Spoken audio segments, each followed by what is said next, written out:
מעילה, page 7. We'll start on page 6b, 4 lines from the bottom of the page. Today, Baruch Hashem, we will complete the first parakishon, the first chapter.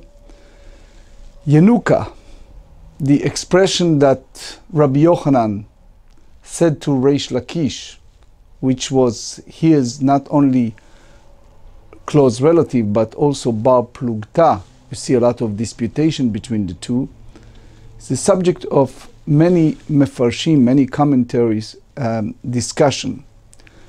Rashi, Rabbeinu Gershom, there are others who hold that Reish Lakish was younger than Rabbi Yochanan.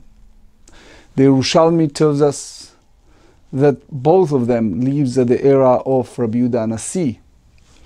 Yet, apparently from some other commentaries, Rabbi Yochanan was younger.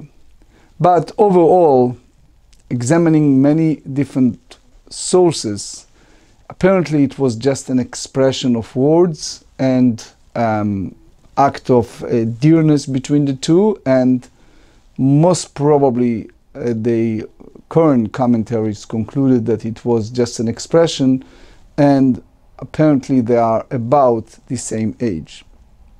So here we are with the subject of the korbanot, of the offering, Beit HaMikdash, and trace a situation, behema shehukdesha, you have an animal that consecrated for the purpose of offering, the most sacred one, for example, Kodashim, the highest level a person gives the offering, such as a sin offering. And the moment he consecrated it, that animal turned to be part of Kodshei Hashem. In our anthropomorphic language, it belongs to the Almighty God. Yet we all know that sin offering, when the ritual ended, it turns to be Mammon Kohanim, the priest, allowed to use it. So in one hand, if a person consecrated something to be a sin offering, so if he used that animal in any form, ma'al bekodshei Hashem, in a way he misused consecrated items. On the other hand, we know that the Kohanim allowed to eat it when it's complete the ritual in the Azara, in the temple courtyard, right after Hakravat HaKorban, right after they complete the process of ritual. So the moment they have Zrikat Adam, the moment the sprinkle of the blood took place, as we explained yesterday and day before yesterday, that point, it is a turning point.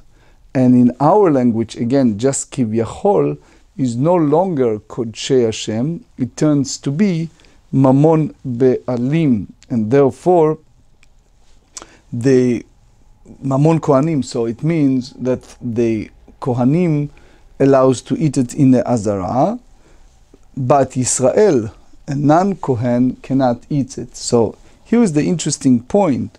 If a person ma'al bekodshei Hashem, if a person consecrated an animal to be a sin offering for Kodshei Kodashim, and then he used that animal, so then is Me'ilah, it's a misuse.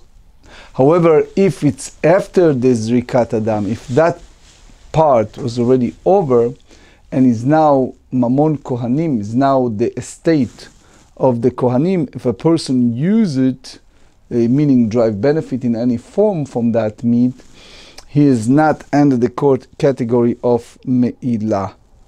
So in a way, what Rabbi Akiva tells us, we learned yesterday, the Gemara here circumscribed what Rabbi Akiva tells us and said, Itmar Amar Rabbi Yochanan, Ki Amar Rabbi Akiva Zrika Mo'elet La Yotze. When Rabbi Akiva says that sprinkling is effective to remove the meat of offerings of the most sacred order that left the courtyard from the halachot of misuse, this applies specifically in a case sheyatza mikzato, where only part of it left the courtyard and part remain inside. So when you have a situation like that, the sprinkled Zrikat Adam is effective for the portion that remain inside the courtyard, it also is effective for the portion that left the courtyard. אבל יוצא כולו, לא אמר רבי עקיבא. However, if all of it left the courtyard, that's a different story. The Rabbi Akiva did not hold that sprinkling is effective to remove the meat from the halachot of misuse. There is a Tosfot Yom Tov and Tosfot that expand on that. So the Gemara challenged the view of Rabbi Yochanan. אמר לרב אסי לרבי יוחנן, כבר לימדוני חבריי שבגולה. So there are several nuschaot, if he meant to say that his colleagues in Babylonia, in exile, already taught me that, or it means to say that just an expression, it's a discussion. We talked a little bit yesterday. If a student needs to correct his Rebbe or his teacher, in which way is a proper way to do it, and one of the halachot we learn is limadetanu Rabenu, which means even it wasn't taught by this specific Rebbe, but if you're referring to some source, and in this way respectfully he opened the eye and corrected his teacher, he can use that term, and one of the derivative is from here, kvar limduni chaverai shebagola, my colleagues in exile in Babylon, the sages already taught me that. Page 7, mechashvin al avud ve'al hasaruf, that the offering, one can render the offering a pigul by having the intention at the time of sprinkling to later offering its offer portion after the proper time. Ala avud, when that offering, that portion of the offering is already lost, and the ala saruf, that a portion that was burned already. So the Gemara asks, wait a second, והאבוד ושרוף לו איתינון בעולם, both of them, if it's lost, if it's burned, they are not available. ואפילו אחי קטן הם מחשבים, but even though the sages teach us that it can be an offering that it's pigul by an intention to consume it after the appointed time, which means that if the entire offering left the courtyard, the sprinkling is effective when it's come to the halachot of misuse, according to Rabbi Akiva, and that ostensibly contradicts what Rabbi Yochanan said. So the Gemara asks, wait a second, Umi amar Rav Asi hachi, is that correct that actually Rav Asi said it? Ha be'amine Rav Asi im Rabbi Yochanan, chishev lanishpachin lemachar, mao. So didn't Rabbi Asi raise the following predicament before Rabbi Yochanan? What is the halacha in a case where the Kohen intended during the process of the offering that the remnant of the blood, which is meant to be poured on the base of the altar immediately after the sprinkling, will be poured improperly tomorrow? Does the offering thereby become pigul, as this is similar to intending to sprinkle the blood after the proper time, or does such intent apply only to the blood that is actually sprinkled on the altar? Amar le Rabbi Zera, kvar shanita lanu alal. So Rabbi Zera said to Rav Asi, you already taught us in Tractate Hulin, which means when it's come to ritual impurity of blood and animal nevela, a carcass, that items that are not themselves edible but are attached to meat, combined with the meat to constitute the requisite measure of a kebeitza, of an egg bag, to transmit the impurity of foods. So one instance of this principle is the meat residue attached to the hide after flying, which combines with the meat to transmit the impurity of foods, despite the fact that it's not considered food and does not transmit impurity of food on its own. So, as you see, it's evident that this meat residue, since it has no substance and significance in and of itself, la kibel tum'ah, it is not susceptible to impurity. So here is the contradiction that the Gemara elaborates. If you follow the view of Rabbi Asi, hanei nishpachin namei kevan deleibud azlei, when you talk about the blood, which means we talk about the blood that's meant to be poured on the base of the altar, since it's going to be lost, and therefore it also insignificant. Intent with regard to it is not effective to render the offering pigul. Behu machshava lo mehanya. The blood that is to be poured on the base of the altar is similar to an offering that left the courtyard.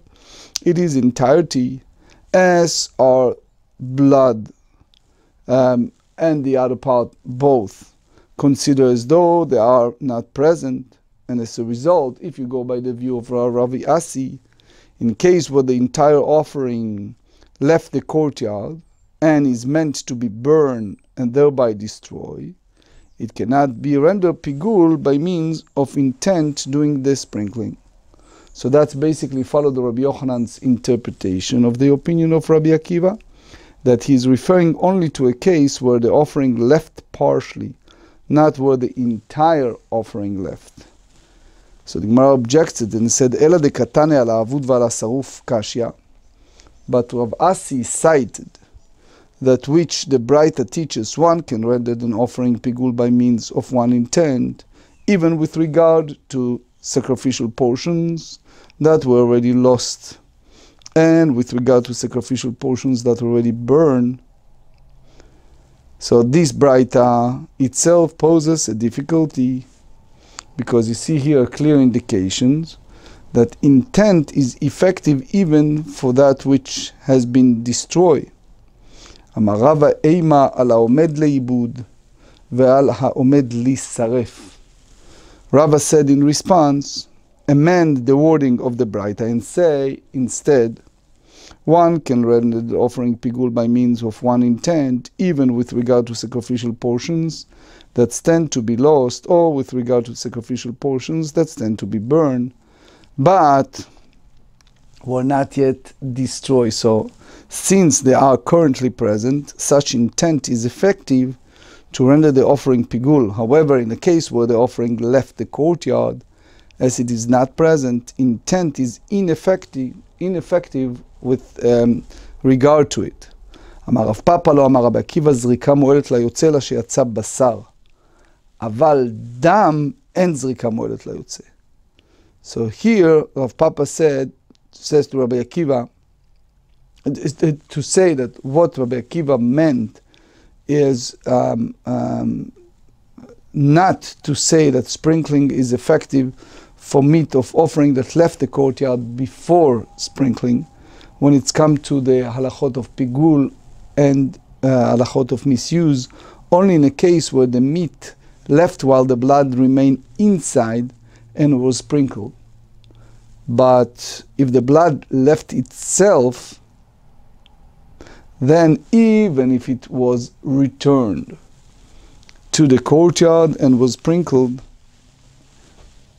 the situation like that, the sprinkling of the blood that left the courtyard, en zrika moelet layotze, it's not effective to remove the meat from the halachot of misuse. We don't have the time, but there is a Rambam in Ilchot מעילה, chapter 3, that expand on that. So the Gemara said, Tanya Nameachi, Shachat bishtika v'yatza dam. If one slaughtered the animal in silent, which means with no improper intent, and the blood subsequently left the courtyard, אף על פי שחזר וזרקו, even though it was returned to the courtyard, and the Kohen later sprinkled it, לא עשה ולא כלום, is done nothing, which means it is ineffective. Therefore, in the case of Bekodshei Kodashim, of offerings of the most sacred order, one who derives benefit from it, mo'alim bo, it is still liable for misuse of consecrated property, as the sprinkling did not render the meat permitted. Likewise, Bekodashim kalim and mo'alim bo. In the case of offering of lesser sanctity, the sprinkling does not render the sacrificial portion subject to the halachot of misuse, and therefore one who derives benefit from it, it is not liable for misuse, as we said in the case before the sprinkling. Amar Rabbi Akiva, hazeh lema domeh. So the Gemara continues to analyze the view of Rabbi Akiva. Rabbi Akiva said, in support of his opinion, to what is this case where the meat left before the blood was sprinkled? What is comparable to the case of one who designated an animal as his sin offering and it was lost, and he designated another animal instead. Therefore the first sin offering was found and both of them stand fit for offering. From the fact that the second unfit offering is exempted by means of sprinkling of the blood of the first fit offering, it may infer to be that the meat of the offering is exempted from the halachot of misuse by sprinkling of its blood, despite the fact that the meat left the courtyard. Amar Rabbi Lazar ki Amar Rabbi Akiva bevat achat, which Rabbi Akiva speaks is a situation at the same time, which means by two kohanim simultaneously, as in the case that they are considered like a single body. But if the two offerings were slaughtered one after the other, Lo Amar Rabbi Akiva. Rabbi Akiva did not say that sprinkling of the blood exempt the other from the halachot of misuse, because the first offering was slaughtered, the other becomes unfit as the leftover sin offering, since there is no point at which its meat was permitted to be consumed by the Kohanim. It was not exempted from the halachot of misuse. Tanya Amar Rabbi Shimon, כשהלכתי לכפר פני מצאני זקן אחד ואמר לי, says when I went to that village called Pani, or Pani, so a certain old man found me. V'amar li, usually old man in Talmudic literature, it applies to a sage. אומר Rabbi Akiva, זריקה מועלת ליוצא. It is so that Rabbi Akiva will say that sprinkling is effective for the meat of offering that left the courtyard and were thereby rendered unfit with regard to halachot of misuse. אמרתי לו הן, I said yes. וכשבאתי והרציתי דברים בפני חבריי שבגליל, when I came and presented this matter to my colleagues, what the old man said to my colleague, the sages in Galilee, they said, agreeing with his skepticism, אמרו לי הלא פסול הוא, האח מרצה על הפסול. How could Rabbi Akiva have said that since the meat that have left the courtyard is unfit, how can the sprinkling effect acceptance for that which is unfit? וכשיצאתי והרציתי דברים לפני רבי עקיבא, when I left their presence and presented this matter before Rabbi Akiva, he said, אמר לי, בני, אי אתה אומר, כן, my son, do you not say so, that sprinkling is effective even with regard to that which is unfit? והרי המפריש חטאתו ועבדה, והפריש אחרת תחתיה. That's the case we mentioned earlier. One who put aside his sin offering and it's lost, and he took a second one and he designated instead of it. ואחר כך נמצאת הראשונה, and all of a sudden you found the first one. והרי שתיהן עומדות, now both of them stand fit for sacrifice. He may sacrifice either animal, thereby render the other unfit. והרי שתיהן עומדות, מועלים בשתיהם. And yet both are subject to halachot of misuse, because this offering remain consecrated to God, and therefore one who derives benefit from them is liable for misuse. שחתן ורד דמן מונח בחוסות. If you slaughter them and the blood is placed in cups, and the blood of one of them will not sprinkle on the altar, מועלים בשתיהם, both of them are subject to the halachot of misuse. page 7b, נזרק דם של אחד מהם, and in a case where the blood of one of the sin offering was sprinkled, אתה מודה שכשם שדמה פותרת בבשרה מן המעילה, אף יפטור בשר חברתה מן המעילה. Do you not concede that just as the sprinkling of this blood exempts the meat from the halachot of misuse, so too it exempts the meat of the other animal from the halachot of misuse? אם הציל בשר חברתה מן המעילה, אף על פי שהוא פסול, דין הוא שיציל לבשרה. If you spare the meat of the other animal from the halachot of misuse, even though that animal is unfilled, it's only right that the blood that is sprinkled should exempt its own meat, despite the fact that it left the courtyard.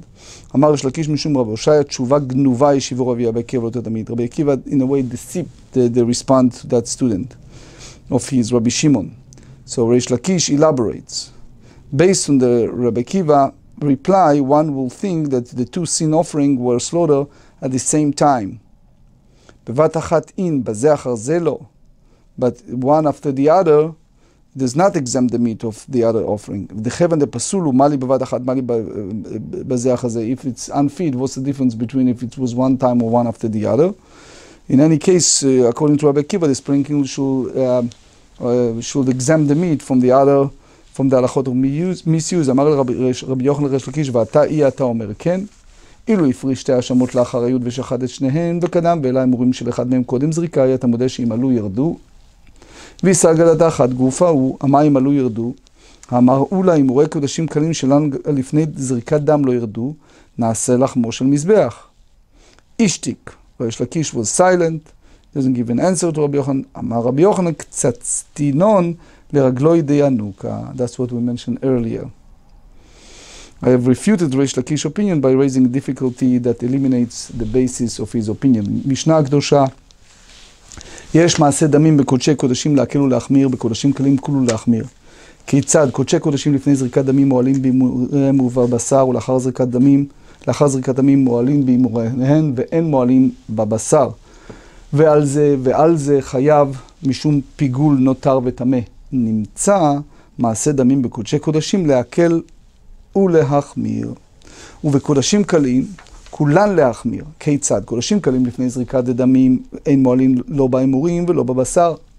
לאחר זריקת דמים, מועלים באימורים ואין מועלים בבשר. על זה ועל זה חייבים עליו משום פיגול נותר וטמא. נמצא מעשה דמים בקודשים קלים, כולן להחמיר. גמרא, קטנה, אין מועלים בבשר. מעילה ודליקה, איסורה, איקה. והמאי, הממונה דכהנו, לא קשיא משום דינסיב רישא מועלין, נסייב סייפה אין מועלין. אימה סייפה, בקודשים קלים כולו להחמיר כיצד, בשר קודשים קלים לפני זריקת דמים, אין מועלים בהם ובאימוריהן, ואין חייבים עליהם משום פיגול נותר וטמא, לאחר זריקת דמים מועלים באימוריהן ואין מועלים בבשר. מעילה ודליקה, האיסור האיקה, והמאי, הממונה דבעלים הוא, אמר רבי חנינא ליוצאים ורבי עקיבא היא. כי אמר רבי עקיבא זריקה מועלת ליוצא לשריפה. פייג' 8, אבל לאכילה הוא דלה מרצה הדרן הלך קודשי קודשים.